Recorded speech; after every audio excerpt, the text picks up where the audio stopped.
مینوالو سوات ته راغلي وو. په سوات کې بیا مرغزار ته راغلي وو. مرغزار کې هوټل دی، هوټل وایټ پیلس. هغه چې کوم دی په 1941 کې وادي سوات جوړ کړی و. د هغوی کمرې هم ورې دي، هغه هم درته ښایو موږ سره اوسئ. مینوالو د سوات لومبۍ نامه سواستو اودیانو وه او بیا یې ورله د سوات نامه ورکړه. سیدو شریف د سوات هیډ کوارټر و.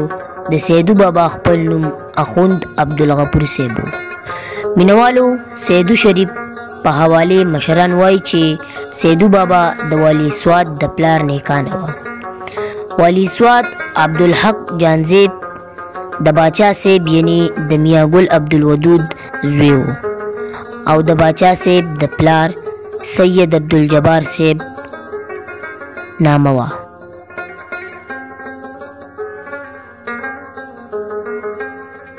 د سوات لومبۍ حکمران یعنی والي سوات راجا شوکا و او دا تقریبا د 19مې صدۍ خبره ده. د راجا شوکا نه تقریبا 300 کاله پس د سوات دویم والي سید عبدالجبار شاه و. دوی د 1912 نه تر 1917 دی پورې د سوات والي و. د سوات دریم والي میاں ګل عبدالودود و. دوی د 1917 نه تر 1949 پورې د سوات والي و، کوم چې په باچا صاحب یادیږي.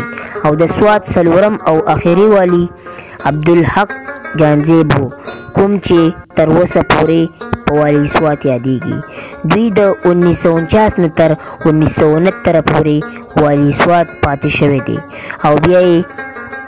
او بیا په 1969 کې د سوات ریاست د پاکستان سره الحاق وشو یعنی یوځای شو.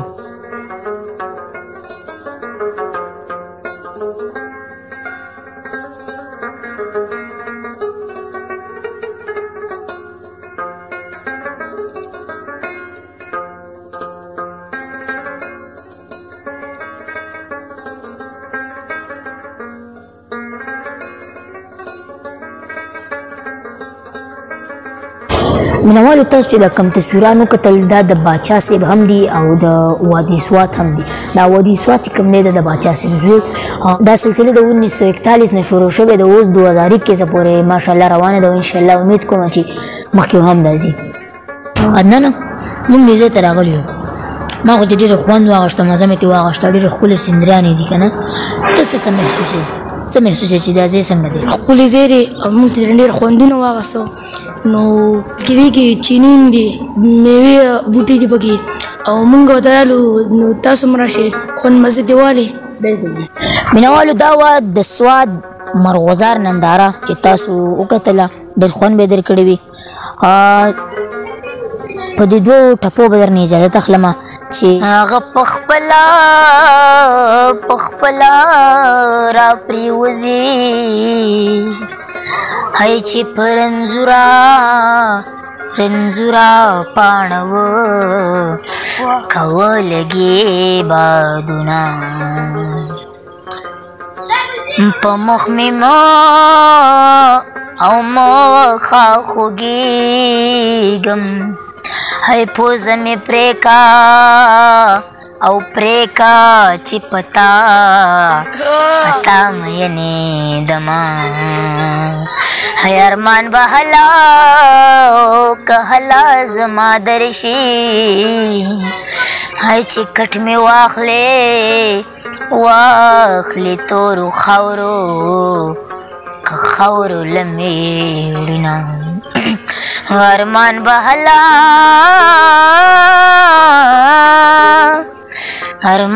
هلا او هلا زما درشي. هی چې لوی واړه مې په دعا کې یاد وینم. سوات ته دا ټپه ډالۍ چې ته د سوات نه او نه دروغ وایې. ای نه دې رنګ سپین دی نه دې سترګې که سترګې غټې دي نه. زړه مې د سوات زړه مې د سوات ښکلو تالا کړو ای تشه پنجره په ملکنډ او کنډ را کوزما. مینهوالو امید لرم چې ویډیو مو خوښه شوې وي. د نورو خوندورو ښایسته ویډیوګانو دپاره اویس قرني بن نواز سره لایک کې او قرني ټي وي د سره سبسکرایب کې. هر چرته چې اوسئ ښاد باد او بریالي اوسئ. د لوی الله په امان.